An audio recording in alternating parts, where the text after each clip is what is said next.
आणि आता एक मोठी बातमी समोर येते। राज्यातील वाहतूकदारांनी संप मागे घेतलेला आहे। स्कूल बस मालकांचं आंदोलन पुढे ढकलण्यात आलेलं आहे। स्कूल बस मालकांचं आंदोलन आता पुढे ढकलण्यात आलं असून राज्यातील वाहतूकदारांनी संप मागे घेतलेला आहे।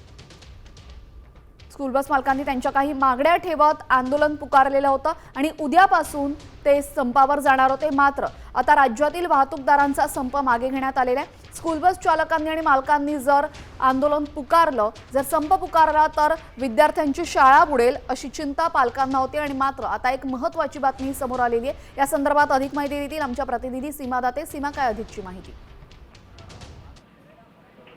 नक्कीच तेजल, खरं तर हा संप जर उद्या झाला असता तर नक्कीच विद्यार्थ्यांना मोठ्या प्रमाणात त्रास झाला असता। पण त्याचबरोबर इतर जी खासगी वाहतूक सेवा आहे ती देखील विस्कळीत झाली असती। मग यात एपीएमसी मार्केट असतील किंवा इतर खासगी बस असतील, ह्या सगळ्यांना त्याचा परिणाम झाला असता। मात्र आता जर आपण पाहिलं तर हा संप जो आहे तो मागे घेण्यात आलेला आहे, मध्ये पुढे ढकलण्यात आलेला आहे। कारण मुख्यमंत्री आणि परिवहन मंत्री यांनी स्कूल बस ओनर्स असोसिएशन असेल किंवा खासगी बस असोसिएशन असतील यांच्यासोबत बैठक केली होती आणि या बैठकीमध्ये सकारात्मक बैठक झाली असल्याची माहिती समोर येते आणि त्यामुळे हा संप जो आहे तो तुर्तास पुढे ढकललेला आहे। पण या सगळ्यांवरती एकूणच काय तोडगा निघतो, कशा पद्धतीने यांच्या मागण्या पुढे कशा पद्धतीने पूर्ण करतात हे देखील पाहणं महत्त्वाचं असेल। तेजल, धन्यवाद सीमा, आपण दिलेल्या सविस्तर माहितीबद्दल।